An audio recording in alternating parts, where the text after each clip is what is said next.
ஆண்டவராகிய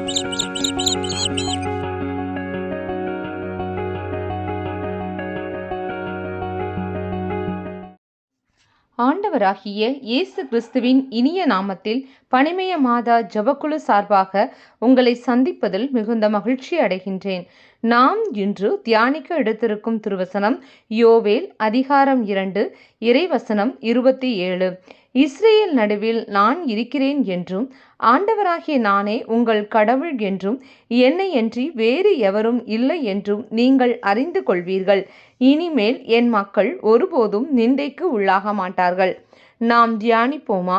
கிறிஸ்து இயேசுவுக்குள் பிரியமான சகோதர சகோதரிகளே, கிறிஸ்து இயேசுவின் அன்பும் சமாதானமும் உங்களோடு என்றும் இருப்பதாக. கிறிஸ்து இயேசுவுக்குள் பிரியமானவர்களே, புறவினத்தானாகிய நம்மை இஸ்ரவேலாய் தெரிந்து கொண்ட நம் தேவன் மற்ற மக்களினத்தார் முன்னிலையில் தம் வியத்தகு செயல்களின் மூலம் தம் அன்பை வெளிப்படுத்துகிறார்.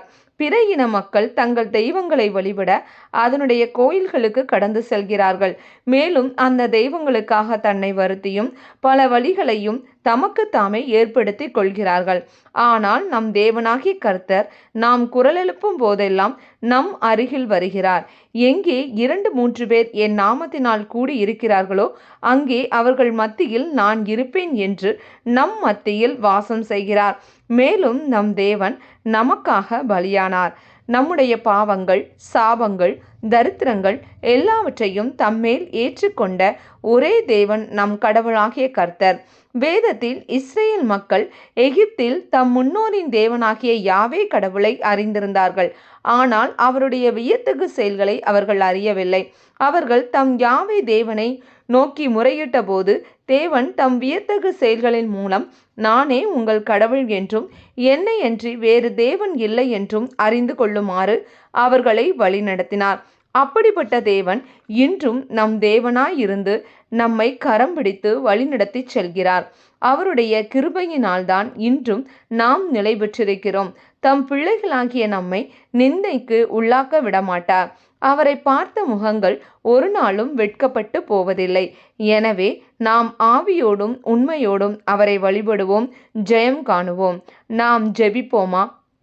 எங்களை மிகவும் நேசிக்கின்ற எங்கள் அன்பு தகப்பனே இறைவா, இந்த நாளுக்காக உமக்கு நன்றி செலுத்துகிறோம். உம்முடைய கண்களில் எங்களுக்கு கிருபை கிடைத்ததற்காகவும் உமது நீதியின் வலது கரத்தினால் எங்களை தாங்கிக் கொள்வதற்காகவும் நன்றி இயேசுவே. மேலும் உம்மை ஆவியோடும் உண்மையோடும் தொழுது கொள்ளக்கூடிய வாஞ்சையை எங்கள் மேல் ஊற்றுவீராக. உமது பிரசன்னத்தில் நாங்கள் எந்நாளும் நிலைத்திருக்க அருள் செய்வீராக. இந்த எளிய ஜெபத்தை இயேசு கிறிஸ்துவின் அதி உன்னத நாமத்தில் ஒப்புக்கொடுத்து ஜெபிக்கிறோம் எங்கள் நல்ல பிதாவே, ஆமேன். இந்த நாள் மீட்பின் நாளாக அமையட்டும். Praise the Lord.